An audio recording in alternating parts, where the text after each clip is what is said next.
মৃত্যু নিয়ে চিন্তা করা জরুরি, মৃত্যুর ফিকির করা জরুরি। ওই বিষয়ে কথা হবে। বিসমিল্লাহির রহমানির রহিম। দুনিয়ার মানুষ সবাই একসময় আমরা ছোট ছিলাম। যখন ছোট ছিলাম, মায়ের পেট থেকে দুনিয়াতে ভূমিষ্ঠ হয়েছি। কত ছোট, নিজের নাম পর্যন্ত জানতাম না, নিজেকে কি বলে ডাকে তাও জানতাম না, মাকে মা বলে ডাকতে জানতাম না, বাবাকে বাবা বলে ডাকতে জানতাম না, বাবার কাছে চাইতে পারতাম না, মায়ের কাছে চাইতে পারতাম না।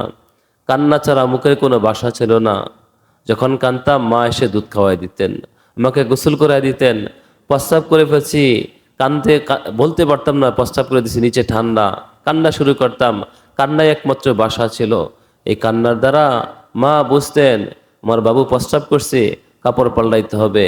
কত দুর্বল ছিলাম। আস্তে আস্তে বড় হয়েছি, কথা বলতে শিখছি, মাকে মা বলে ডাকতে শিখছি, বাবাকে বাবা বলে ডাকতে শিখছি, ভাইকে ভাই, বোনকে বোন, আস্তে আস্তে সকলকে ডাকা শিখছি মামা চাচা। এত কিছু করছি, আস্তে আস্তে বড় হইতেছি। বড় হওয়ার পরে এখন স্কুলে ভর্তি হয়েছি, স্কুলে পড়া শেষ, এখন চাকরি হয়েছে। চাকরির পরে এখন বিদেশে চলে গেছি, বিদেশে চাকরির জন্য চলে গেছি, চাকরি করতেছি, ঘুরতেছি। এখন আস্তে আস্তে বয়স হয়ে গেছে। বয়স হওয়ার পরে বিদেশ থেকে দেশে চলে আসছি। এখন আর বিদেশে থাকার সাহস হয় না। এখন রাজধানীতে আছি। কিছুদিন পরে শরীর দুর্বল হয়ে গেছে। রাজধানী থেকে আমি জেলা শহরে চলে গেছি। ওই জেলা শহরে কিছুদিন ছিলাম, শরীর দুর্বল হয়ে গেছে। এবার থানা পর্যায়ে চলে গেছি। থানা পর্যায়ে যাওয়ার পরে শরীর আরও দুর্বল হয়ে গেছে। এখন চলে গেছি গ্রাম পর্যায়ে। এখন শুধু বয়স বেড়ে গেছে, চুলদারি সব সাদা হয়ে গেছে, লাঠি নিয়ে হাঁটতে হয়। লাঠি নিয়ে টুকটুক করে গ্রামের বাজারে যাই, আবার বাজার থেকে ফিরে আসি। এভাবে কিছুদিন যাওয়ার পরে শরীর আরও দুর্বল হয়ে গেছে। এখন অবস্থা এমন হয়েছে, বাড়ি থেকে বের হইতে পারি না। শুধু বাড়িতে আর বাড়ির আঙ্গিনায় একটু ঘোরাফেরা করি। দূরে যাওয়ার সাহস হয় না। দূরে গেলে ভয় লাগে, ফিরে আসতে পারবো না। হয়তো রাস্তা বেজে কোন জায়গায় পড়ে যাব, পড়লে আর উঠতে পারবো না। শরীর এত দুর্বল হয়ে গেছে। এখন কিছুদিন পরে শরীর আরও দুর্বল হয়েছে, আর ঘর থেকে বের হইতে পারি না। অবস্থা এমন, বিছানায় শুয়ে থাকি, বিছানায় প্রস্রাব, বিছানায় পায়খানা, ছেলেমেয়েরা পরিষ্কার করে দেয়। আর ঘরের বিছানায় শুয়ে থাকি, ঘর থেকে বের হইতে পারি না, শরীর দুর্বল। এখন একদিন এমন হয়ে গেছে, আরো দুর্বল হয়ে গেছে, আর ঘর থেকে বের হইতে পারি না। এখন দেখি হঠাৎ করে একদিন পুরা শরীর অবশ হয়ে গেছে। পুরা শরীর অবশ, পুরা শরীর অবশ, হাত পা নাড়াইতে পারি না, চোখ বন্ধ, কোনো কিছু বলতে পারি না, চাইতে পারি না, জবান বন্ধ হয়ে গেছে, শুধু তাকায় থাকি। একদিন তাকায় দেখি চোখ বন্ধ হয়ে আছে, বিশাল আকৃতির এক প্রাণী, চোখগুলো আগুনের, চোখ দ্বারা আগুন বের হইতেছে, পুরা শরীর কাঁটাযুক্ত, নখগুলো লোহার, লোহার নখ নিয়া আমার দিকে অগ্রসর হইতেছে। আমার জবান তো বন্ধ, আমি তো কিছু বলতে পারি না, চোখ দ্বারা শুধু পানি বের হইতেছে। ওই বিশাল আকৃতির প্রাণী থেকে বাঁচার জন্যে মাথাকে একবার ডান দিকে নেই, দেখি প্রাণীটা ডান দিকেও দাঁড়ানো, বাম দিকে হানি, দেখি বাম দিকেও দাঁড়ানো, কোনো দিকেই তো নড়াচড়ার সুযোগ নাই, কোনো দিকেই নড়তে পারতেছি না। চতুর্দিকে প্রাণীটা গ্রাস করে আছে আমাকে, আমার দিকে গ্রাস করে আছে। প্রাণীটা আমাকে ধরার জন্য হা করে আমার দিকে আসতেছে। ছেলেকেও ডাকতে পারতেছি না, মেয়েকেও ডাকতে পারতেছি না, সাহায্য করে কথা বলতে পারতেছি না, শুধু কেমন যেন নিঃস্ব হয়ে গিয়েছি। হঠাৎ করে একবার ওই লোহার নখযুক্ত হাতটা মনে হয় যেন আমার সিনার ভিতরে ঢুকাই দিছে। ঢুকানোর সাথে সাথেই পুরা শরীর অবশ হয়ে গেছে। রুহটা দৌড়াদৌড়ি শুরু করছে পালানোর জন্যে। আর রুহটাকে ওই নখযুক্ত, লোহাযুক্ত নখ দ্বারা আজরাইল আলাইহিসসালাম ধরতেছে, ধরে ধরে নিয়ে আসতেছে, মুখের কাছে নিয়ে আসছে, আয়সা আটকে গেছে। আজরাইল আলাইহিস সালাম শরীরের শক্তি দিয়া সে রুহকে টান দিছে। মনে হয় যেন শরীরের রগগুলো ছিঁড়ে চলে আসছে, শরীরটা অবশ হয়ে গেছে, নিতর হয়ে গেছে। ছেলে মেয়েরা মনে করছে আমি বেহুশ হয়ে গেছি। ডাক্তারের কাছে নিয়ে গেছে জেলা শহরে। ডাক্তার বলে দিছে যে না, তোমার বাবা তো দুনিয়াতে নাই। সাথে যে ছেলে ছিল, একথা বলার সাথে সাথেই বাবা বলে চিৎকার করে লাশের উপর পড়ে গেছে। ছেলে হাউমাউ করে কাঁদতেছে, যত আত্মীয় সকলেই কাঁদতেছে। ডাক্তার বলছে তোমার বাবাকে নিয়ে শেষ, তোমার বাবার হায়াত শেষ, নিয়ে দাফন কাফন করে দাও। বাড়িতে নিয়ে আসতেছে অ্যাম্বুলেন্স দ্বারা। বাড়িতে খবর চলে আসছে, ফোন হয়ে গেছে যে নাই, মারা গেছে তোমার বাবা। বাড়িতে কান্নার রুল শুরু হয়ে গেছে। অ্যাম্বুলেন্স আনার সাথে সাথেই ছেলে মেয়েরা সকলে বিড়ি করছে, বাবা চলে গেছে, বাবা তো দুনিয়াতে নাই, বাবা তো দুনিয়াতে নাই, বাবা চলে গেছেন, বাবা তো দুনিয়াতে নাই। অ্যাম্বুলেন্স থেকে নামাচ্ছে, আর ঘরের ভিতরে নেয় না, বারান্দায় শুয়ে রাখছে একটা সাদা কাপড় দিয়ে ঢাকিয়া। সাদা কাপড় দিয়ে ঢাকিয়া শুয়ে রাখছে। ছেলে কান্দে, মেয়ে কান্দে, বাবা বলে কান্দে, কিন্তু কারো ঢাকে তো সাড়া দেওয়া যায় না। গ্রামে খবর হয়ে গেছে, গ্রামের সমস্ত মানুষ দেখতে আসছে। একজন মাথার কাছে বৈশা মুখটা খুলে দেখায়, মুখটা খুলে দেখ, সে সবাই চোখের পানি ছাড়ে আর আস্তে আস্তে পিছে পিছে চলে যায়।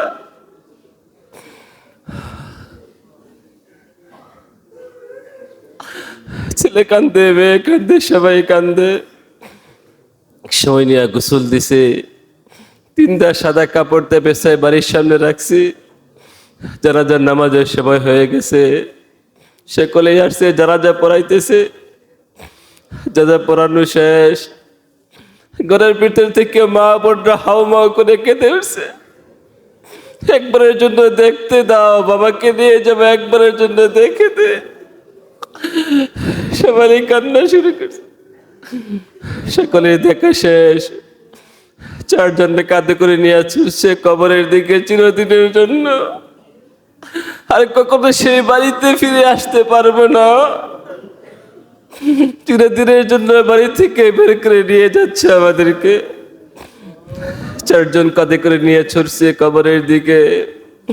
কবরের লাশটা রেখে দিছে, 3টা সাদা কাপড় দিয়ে পেছনে আমার লাশ। মাথাটাকে ডান দিকে ঘুরে রেখে দিছে। আস্তে আস্তে খাটকি দিতেছে, অন্ধকার হয়ে আসতেছে। যে 2 জন আমাকে নিয়ে নামছিল, সেই 2 জন কবর থেকে উঠে গেছে। এখন আমি কবরে একা, সম্পূর্ণ একা, আর কেউ নাই, আর কেউ আমার সাথে নাই। আমি একা কবরে, আর কেউ নাই, কবরে একা। আজকে আজকে খাটকি দিয়ে আমাকে ডাকতেছে। খাটকি দেওয়া শেষ, কবর পুরো অন্ধকার। চাটাই দেওয়া, মাটি দেওয়া শুরু হয়ে গেছে। মাটি দেওয়া শেষ, সবাই চলে আসছে অন্ধকার কবরে, আমি একা। ডান দিকেও মাটি, বাম দিকেও মাটি, উপরে মাটি, নিচে চতুর্দিকে মাটি আর মাটি। অন্ধকার কবরে কেউ নাই আল্লাহ ছাড়া। সে আল্লাহ তাআলাকে ডাকলে আবার কাউকে ডাকা ছাড়া কোনো উপায় নাই। এই জন্য আল্লাহ তাআলাকে ডাকবো, আল্লাহ তাআলাকে দিল থেকে ডাকবো, যেন আল্লাহ তাআলা আমাদেরকে কবরের প্রত্যেকটা গাঁঠি থেকে সাহায্য করেন, প্রত্যেকটা গাঁঠিতে সকল মুসিবত থেকে উদ্ধার করেন। কবরের একাকিত্বকে আল্লাহ তাআলা রহমতকে আমাদের সঙ্গী বানায় দেন, শামিল হাল বানায় দেন, গুনাহগুলোকে মাফ করে দেন, জীবনের সকল গুনাহগুলোকে মাফ করে দেন। ওই অন্ধকার বিপদে বসে আল্লাহ তাআলাকে যেভাবে ডাকার, এখন আমরা আল্লাহ তাআলাকে ওইভাবে ডাকবো। প্রথমে লা ইলাহা ইল্লাল্লাহর জিকির করব, খেয়াল করব, দিল থেকে সকল দুনিয়ার মোহাব্বত আর গায়রুল্লাহকে ফেলে দিলাম, এক আল্লাহ তাআলাকে দিলের ভিতরে বসাইলাম। এই খেয়াল করে লা ইলাহা ইল্লাল্লাহ জিকির করব। আর যখন ইল্লাল্লাহ বলবো, খেয়াল করব আমার দিলের ভিতরে একমাত্র আল্লাহ আছেন, আর কিছুই নাই। যখন আল্লাহ আল্লাহ জিকির করব, খেয়াল করে আমার দিলে আল্লাহ তাআলাকে বসাইলাম, সবকিছু দিল থেকে বের করে দিলাম। আর খেয়াল করবো আল্লাহ আল্লাহ, তখন বলবো আল্লাহ এক,